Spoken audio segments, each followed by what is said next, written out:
Hello বন্ধুরা, আজকে শুরু করছি ক্লাস 8-এর কোষে দেখি 3-এর অঙ্কগুলো। তো আমরা আগের পাঠে অঙ্কগুলো পাঠিয়েছি। এবার দেখো আমরা 7 থেকে শুরু করব। বলছে সংখ্যা রেখায় মূলদ সংখ্যাগুলো বসাই।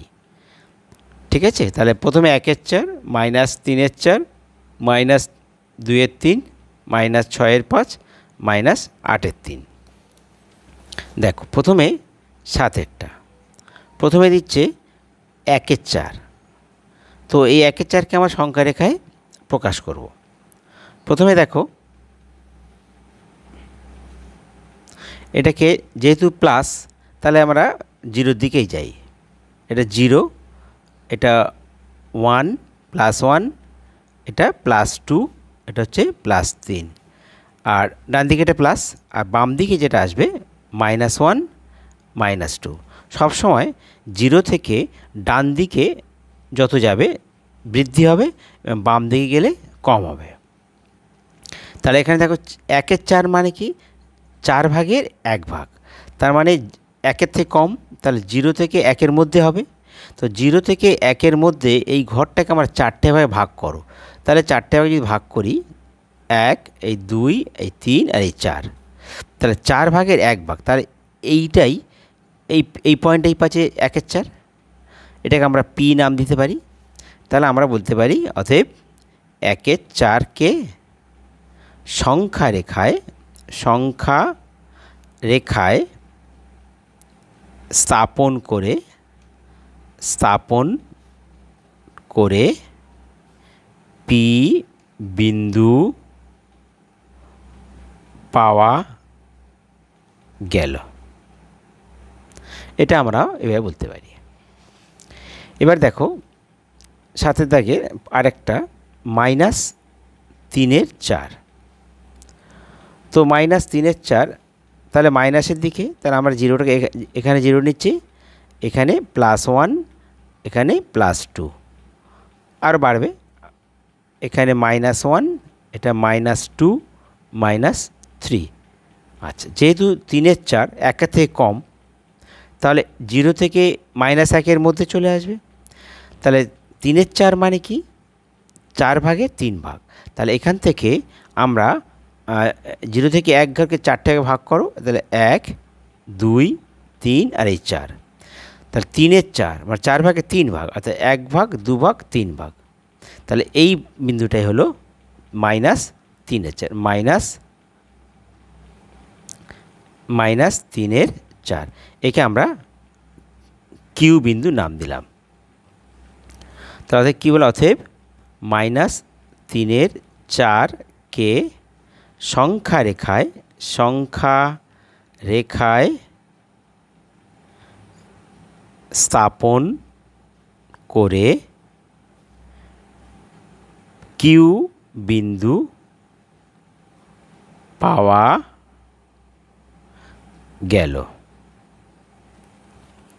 দেখো এবার আমরা শুরু করব 7-এর আর একটা অঙ্ক, -2-এর 3। এটাও ঋণাত্মক, তাহলে 0 থেকে বাম দিকে আসবে, তাহলে 0, এটা +1, এটা +2।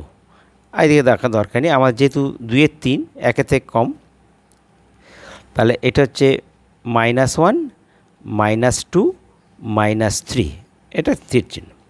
তাহলে 2-এর 3 মানে কি, 3 ভাগের 2 ভাগ।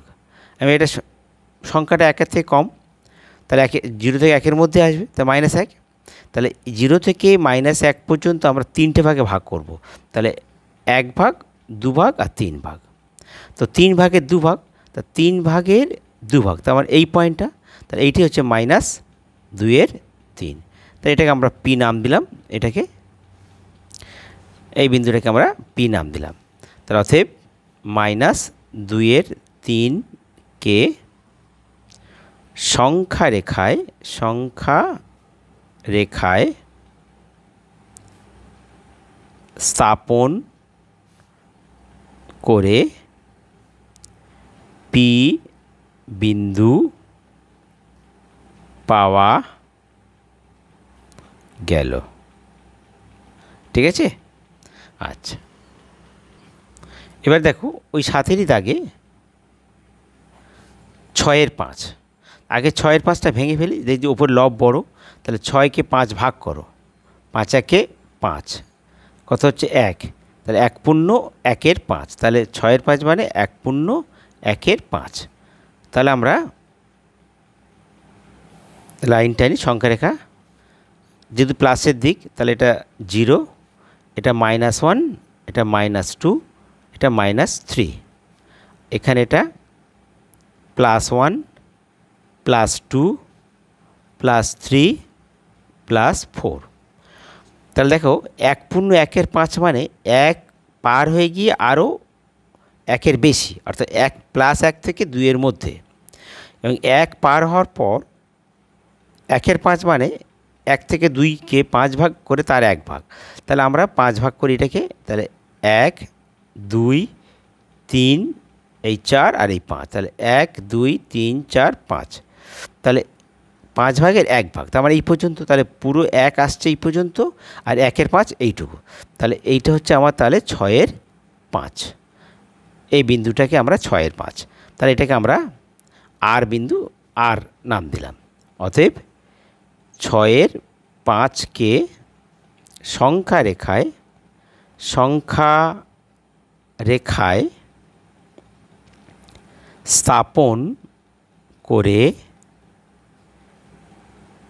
আর বিন্দু পাওয়া গেল। এবার আছে আমাদের -8-এর 3, -8-এর 3, তো -8-এর 3টাকে ভেঙে ফেলো, 8কে 3 ভাগ করে ফেলো, তা 3 দুগুণে 6, 7 8 2, তাহলে 2 পূর্ণ 2-এর 3, তাহলে -2 পূর্ণ 2-এর 3, তাহলে আমার সংখ্যা রেখাটা নেই, যেহেতু নেগেটিভ তাহলে আমার এখানে 0টা এইবারে দিই, আর এদিকে +1, এদিকে +2, এদিকে -1 -2 -3 -4 আরও যাবে, যেটা অসীম। তো আমাদের এখানে দেখো -2 পূর্ণ 2-এর 3 মানে 2 ঘর গিয়ে আরও -2 থেকে -3 ঘরের মধ্যে 3 ভাগ করে তার 2 ভাগ, তাহলে -3 থেকে -2 পর্যন্ত আমরা 3টে ভাগ করব, ভাগ করে তার 2টো ভাগ নেব, তাহলে 1টা 2টো আর এই 3টে, তাহলে 3 ভাগের 2 ভাগ, তার মানে এখানে 3 ভাগের 2 ভাগ, এই পয়েন্টটা পেলাম। তাহলে এই পয়েন্টটা হলো আমার 8-এর 3, -8-এর 3। আচ্ছা, 2 পূর্ণ 2-এর 3 আমরা নাম দিলাম পি, এটা হচ্ছে তাহলে -8-এর 3। অতএব কী লিখব, -8-এর 3কে সংখ্যা রেখায় স্থাপন করে পি বিন্দু পাওয়া গেল। এবার দেখো 8-এরটা কী বলছে, যে 4টি মূলদ সংখ্যা লিখি যারা 1-এর থেকে বড়, 2-এর থেকে ছোট। আমরা জানি একটা জিনিস সবসময় জেনে রাখবে, যে দুটো সংখ্যার মধ্যে অসংখ্য মূলদ আছে, তাহলে এখানে 4টে মূলদ কেন, অসংখ্য মূলদ থাকতে পারে। তো আমরা উত্তরটা করছি, যদিও বিভিন্ন উত্তর হতে পারে। তাহলে 1 ও 2 এর মধ্যে 4টি মূলদ। তো আমরা দেখো 1-এর থেকে বড় এবং 2-এর থেকে ছোট, তাহলে 1 থেকে 2কে আমরা যদি 10টা ভাগে ভাগ করি, তাহলে কত হবে না 1.1 1.2 1.3 1.4 1.5, হ্যাঁ 1.6 আরও অনেক আছে। এইটা সমান সমান কী লিখতে পারি না 11-র 10, 12-র 10, 13-র 10, 14-র 10 আর 15-র 10, 16-র 10। তাহলে অতএব 1 ও 2-এর মধ্যে 1 ও 2-এর মধ্যে 4টি মূলদ সংখ্যা